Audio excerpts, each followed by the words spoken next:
சட்டவிரோத பணப்பரிமாற்றம். தெலுங்கு நடிகர் மகேஷ் பாபு மீது தெலுங்கு போலீஸ் வழக்கு. நடிகைகள் ரியல் எஸ்டேட் விளம்பரங்களில் பெருந்தொகை வாங்கி கொண்டு நடிக்கிறார்கள்.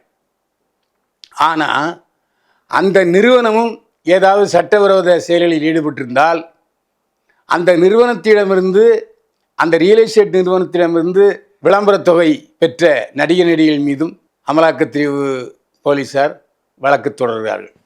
அப்படி தான் மாட்டிக்கிட்டார் நம்முடைய மகேஷ் பாபு, தெலுங்கில் சூப்பர் ஸ்டார். அவர் 2 ரியல் எஸ்டேட் நிறுவனங்களிடம் விளம்பர தூதராக பணியாற்றியதற்கு சுமார் 6 கோடி ரூபாய் சம்பளம் வாங்கியிருக்கிறார். ஆனால் அந்த 2 ரியல் எஸ்டேட் நிறுவனங்களும் சட்டவிரோத பண பரிமாற்றம் செய்திருக்கிறது.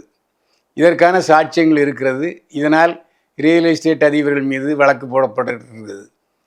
அந்த அடிப்படையில் அந்த நிறுவனங்களிலிருந்து 6 கோடி ரூபாய் விளம்பரத்துவதற்கான சம்பளத்தை பெற்ற மகேஷ் பாபுவும் கோர்ட்டில் ஆஜராகுமாறு போலீஸார் மகேஷ் பாபுக்கு நோட்டீஸ் அனுப்பியிருக்கிறார்கள். இதன் மூலம் நடிகர்களுக்கு தெரிவிப்பது, நீங்கள் விளம்பரப்படங்களில் நல்ல காசு வாங்கி கொண்டு நடிக்கிறீர்கள், வரவேற்கிறோம்.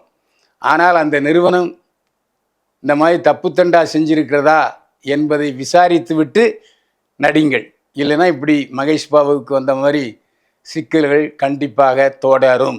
அறுவை சிகிச்சையில் கத்தை என்பது வரலாறு, ரோபோட்டிக் சர்ஜரி என்பது இன்றைய கூறு. தங்கம் புற்றுநோய் சிகிச்சை மையம், நாமக்கல் மற்றும் கான்பூர்.